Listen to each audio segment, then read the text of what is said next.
Hi friends, இன்றைக்கி வந்து முருகரோட திருக்கல்யாணம். அதை ஒட்டி இந்த முருகர் டாலர் பற்றி பார்த்துடலாம். நான் வந்து எனக்கு வந்து முருகர் ஃபஸ்ட் வந்து எனக்கு இந்த முருகர் வந்து ரொம்ப பிடிக்கும். எனக்கு மட்டும் கிடையாது, என் வீட்டில் எல்லாருக்கும் ரொம்ப இஷ்ட தெய்வம்னா முருகர் தான். வந்து பார்த்திங்கன்னா இந்த டாலர் வந்து எப்போ பர்ச்சேஸ் பண்ணேன் அதை பற்றியான டீட்டெயில்ஸான இந்த வீடியோ சொல்கிறேன். இந்த டாலர் வந்து என்னோடய கல்யாண நாளுக்கு என் வீட்டுக்காருக்கு வந்து சர்ப்ரைஸாக கிஃப்ட் கொடுக்கலான்னு சொல்லிட்டு வாங்கினேன். அப்போ வாங்கினதுக்கு இப்போ வாங்கினதுக்கு எவ்வளோ வந்து இன்க்ரீஸ் ஆகிருக்கு அப்படின்றத பற்றி நீங்களே சர்ப்ரைஸ் பண்ணணுன்றதுக்காக மட்டும் வாங்கணும்னு கிடையாது. அடிக்கடி வாங்கினா நீங்களே ஃப்யூச்சரில் வந்து கண்டிப்பாக சர்ப்ரைஸ் ஆவீங்க. அந்த அளவுக்கு வந்து ரேட் வந்து ஐயா தான் போயிட்டுருக்கு. பில் டீட்டெயில்ஸை வாங்க போய் பார்க்கலாம். லலிதா ஜுவல்லரியில் தான் பர்ச்சேஸ் பண்ணது. 11/9/2022 வந்து பர்ச்சேஸ் பண்ணது. அதோட பில் டீட்டெயில்ஸ் வந்து பார்த்துடலாம். வந்து பார்த்திங்கன்னா அதாவது டாலர் செயின் இது வந்து என்ன வெயிட் வந்து பார்த்திங்கன்னா 3.730 வந்து கிராம்ஸ் வந்து வேஸ்டேஜ் வந்து இதுக்கு வந்து 13.96 ரேட் பார்த்துக்கோங்க. 4675 தான். ஆனால் இன்றைக்கி ரேட் வந்து பார்த்திங்கன்னா 11,225 ருபீஸ். பார்த்துக்கோங்க எவ்வளோ வந்து கூடியிருக்கு. இப்போ வந்து டோட்டலாக இன்றைக்கி வாங்கியிருந்தால் இப்படி இருக்கும், அப்போ வந்து பர்ச்சேஸ் பண்ணனால என்ன வந்து பெனிஃபிட் அப்படின்ட்டு சொல்கிறது ஃபுல்லாக வந்து பார்க்கலாம் வாங்க. அதாவது வந்து பார்த்திங்கன்னா இன்றைக்கி டேட் வந்து 11,225. அன்றைக்கி வாங்கின பர்ச்சேஸ் ரேட் வந்து 4,675. வந்து பார்த்திங்கன்னா என்ன பர்ச்சேஸ் பண்ணி பெண்டன்ட்டோட வெயிட் வந்து 3.730. இன்னையோட ரேட் வந்து 11,225. இது வந்து இன்டூ பண்ணனா 41,869 வரும். இதோட வந்து 13.96 வந்து வேஸ்டேஜ் வந்து 13.96 வந்து கொடுத்துருந்தாங்க. அதோட கூட்டினா 47,713 ருபீஸ் வரும். இதுக்கு வந்து ஜிஎஸ்டி வந்து 3% போட்டாங்கன்னா அது ஒரு 1,431 வரும். டோட்டலாக வந்து 49,144 வந்து வந்திருக்கும். இன்றைக்கி நம்ம இந்த வந்து டாலரை வந்து பர்ச்சேஸ் பண்ணியிருந்தேன்னா அது நான் வந்து அன்றைக்கி வந்து பர்ச்சேஸ் பண்ணது 4,765 ரேட்டுக்கு வந்து பர்ச்சேஸ் பண்ணேன். அதாவது 4,775 இது இன்டூ பண்ணனா 17,000 வருது. அதோட அந்த 13.96% வந்து இது பண்ணனா 2,434 வருது. மொத்தம் டோட்டல் பண்ணால் 19,871 வரும். அதோட ஜிஎஸ்டி 3% பே பண்ணால் 596. அது வந்து டோட்டலாக 20,467 வரும். அதாவது நான் வந்து எப்படின்னா அந்த மந்த்தோட சேலரியில் வந்து வாங்கினேன். நான் வந்து அங்கே ஒர்க் பண்ணும்போது அந்த மந்த்தோட சேலரியில் வந்து வாங்கினேன். அதாவது 20,000. இப்போது வந்து வாங்க முடியுமா? அந்த 20,000 வச்சுருந்தேன்னா டாலரை வந்து வாங்க முடியுமா? ஒன்றுமே வாங்க முடியாது. அதனால் நான் உண்மையாக ஒரு எப்படி சொல்கிறதுனா நான் வந்து சின்னதாக வாங்கணும் அப்படின்னு சொல்லிட்டு எப்படியும் நினச்சி வாங்கினதுனால தான் வந்து இன்றைக்கி வந்து இது வந்து ஒரு பெனிஃபிட்டாக இருக்குது. நான் வந்து சும்மா அது என் ஹஸ்பண்டுக்கு சர்ப்ரைஸ் பண்ணணும், சும்மா வந்து வாங்கி தரணும் ஆசைப்பட்டு வாங்கி கொடுத்தேன். இதுவே அந்த ஒரு மாதம் தான் வாங்கி கொடுத்தேன். அதை விட நான் அதுக்கப்புறம் வாங்கி கொடுத்துருந்தேன்னா கண்டிப்பாக சொல்கிறேன் இன்னமும் கூட வந்து நல்லா இருந்திருக்கும்.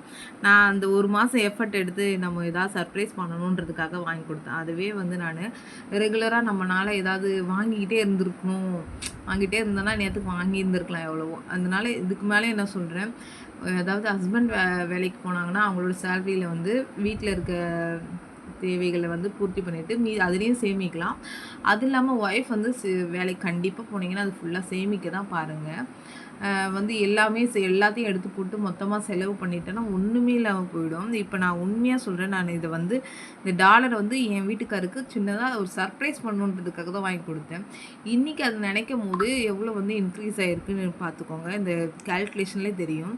அதை வந்து பார்த்திங்கன்னா இன்றைக்கி வந்து பார்த்திங்கன்னா நான் இன்றைக்கி பர்ச்சேஸ் பண்ணால் நான் 49,000 கொடுத்து வாங்கியிருந்தோம். அன்றைக்கி நான் வெறும் 20,467 தான் பர்ச்சேஸ் பண்ணியிருந்தேன்.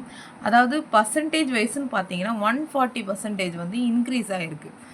எவ்வளோனா டபுள் மடங்கோட அதிகமாக, அதாவது 140% வந்து இன்க்ரீஸ் ஆகிருக்கு. அதனால தான் நான் சொல்கிறேன், கண்டிப்பாக ஒன்று சின்னதாக ஏதாவது கண்டிப்பாக வாங்க. காயினாக இருந்தாலும் சரி, எதுவாக இருந்தாலும் சரி சின்னதாக வாங்கி வைங்க. ஆனால் ரொம்ப இப்போ கொஞ்சம் கம்மியாக இருந்தால் அமௌண்ட் இருக்குது, என்கிட்ட பட்ஜெட் வந்து ரொம்ப கம்மியாக இருக்குது அப்படின்னும் போது கண்டிப்பாக நான் என்ன சொல்லுவேன்னா நீங்கள் காயினாக வாங்கி வைக்கிறது தான் பெஸ்ட்டுன்னு சொல்லுவேன். ஏன்னா இந்த மாதிரி உங்களுக்கு சர்ப்ரைஸ் பண்ணணும், அவங்கள்ட்ட இல்லாத ஒரு பொருள் வாங்கி கொடுக்குறீங்க, சின்னதாக ஒரு பொருள் வாங்கி தரீங்க அப்படின்னும் போது அது வந்து வேறு.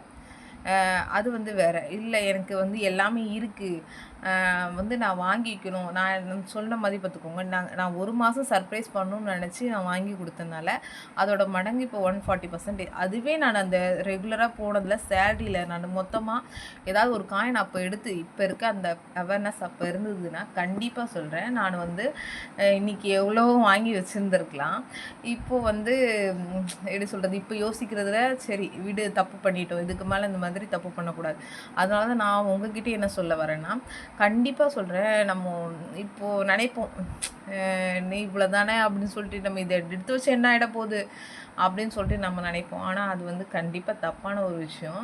அது வந்து கண்டிப்பாக ஃப்யூச்சரில் வந்து கண்டிப்பாக உதவ தான் செய்யும். ஏன்னா நான் 20,000ல் அப்போ பர்ச்சேஸ் பண்ணியிருக்கேன். இப்போ என்னால் 20,000ல் வாங்க முடியுமா? அதாவது வாங்கவே முடியாது.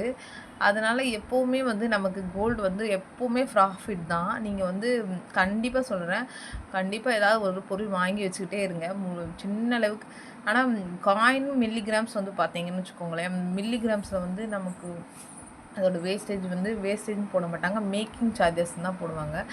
அதனால் வந்து நீங்கள் பார்த்தீங்கன்னா ரொம்ப கம்மியாக தான் என்னால் சேவ் பண்ண முடியும் அப்படின்னும் போது நீங்கள் என்ன பண்ணலாம், ரெகுலராக ஒரு அமௌண்ட் சேவ் பண்ண முடியும் அப்படின்னா நீங்கள் வந்து சிட்டு போடலாம். இல்லை வந்து என்னால் வந்து சிட்டு போடலாம் சிட்டு போடலாம். அப்படி என்னால் சிட்டுலாம் ரெகுலராக போட முடியாது அப்படின்னு சொல்லிட்டு நீங்கள் நினச்சிங்கன்னா கண்டிப்பாக சொல்கிறேன், என்ன சொல்கிறது, டிஜிகோல்டு அந்த மாதிரி நீங்கள் சேவ் பண்ணலாம். டிஜிகோல்டு அந்த மாதிரி வந்து சேவ் பண்ணலாம். டிஜிகோல்டு எப்படிலாம் சேவ் பண்ணலான்ற மாதிரி கூட வீடியோ போட்டிருக்கேன், உங்களுக்கு வந்து பாருங்கள். அதுக்கப்புறம் வந்து பார்த்திங்கன்னா, ஆனால் கோல்டில் கண்டிப்பாக ஏதாவது ஒன்று கண்டிப்பாக சேவ் பண்ணணும். சேவ் பண்ணலைன்னா உண்மையாக சொல்கிறேன், ஃப்யூச்சரில் வந்து பார்க்கும்போது ரொம்ப அதிகமாக இருக்கும், நம்மளால் அப்போ வாங்கவே முடியாத அளவுக்கு இருக்கும். அதனால் நீங்கள் இப்போவே சின்ன சின்னதாக கூட சேர்த்து வச்சுக்கோங்க. ஆனால் மில்லிகிராம்ஸில் சேர்த்து வைக்கும் போது வந்து பார்த்திங்கன்னா, என்னால் ஒன்றுமே சேர்த்து வைக்க முடியல அப்படின்னு நினைக்கிறவங்க டிஜிகோல்டெலாம் சேர்த்து வைக்கலாம். மொத்தமாக இல்லை என்னால் கண்டிப்பாக இவ்வளோ மிச்சப்படுத்த முடியும் அப்படின்னு நினச்சிட்டு இருக்கவங்க வந்து சிட்டு வந்து கண்டிப்பாக சிட்டு போடலாம். ஆனால் சிட்டு எப்படி போடணும் அப்படின்னு பார்த்தீங்கன்னா, அது வந்து நோ வேஸ்டேஜாக இருக்கணும். அந்த மாதிரி இருக்க இடத்துல வந்து நம்ம என்ன நகை வேணால் எடுத்துக்கலாம், நோ வேஸ்டேஜ் அந்த மாதிரி சொல்லுவாங்கள்ல, அந்த மாதிரி இடத்துல வந்து சிட்டு போடுறது தான் எப்போவுமே பெனிஃபிட்டாக இருக்கும். அதனால் வந்து பார்த்திங்கன்னா அந்த மாதிரி போட்டுக்கோங்க. சிட்டை பற்றி ஏதாவது டீட்டெயில்ஸ் வேணும், எங்கே போகிறது நல்லது அப்படின்ற மாதிரி ஏதாவது டவுட் இருந்தால் கூட வந்து என்கிட்ட வந்து கமெண்ட்டில் கேளுங்க. அதுக்கப்புறம் இந்த வீடியோ பிடிச்சிருந்தால் லைக் பண்ணுங்கள், ஷேர் பண்ணுங்கள், சப்ஸ்கிரைப் பண்ணிக்கோங்க. கண்டிப்பாக வந்து கொஞ்சம் லைக் பண்ணி விடுங்க, அப்போ தான் வந்து எல்லாருக்கும் வந்து போய் சேரும். இது ஒரு நல்ல ஒரு அவேர்னஸாக இருக்கும். ஒரு சின்னதாக சேர்த்து வச்சா கூட, அதாவது ஒரு மாத சம்பளத்தில் வந்து இப்போது வாங்க முடியுமான்றது ரொம்ப கஷ்டமான ஒரு விஷயம் இல்லை. அதனால் கண்டிப்பாக அது வந்து கொஞ்சம் எல்லாருக்கும் போய் சேரணுன்ற மாதிரி லைக் பண்ணி விடுங்க. தேங்க்யூ.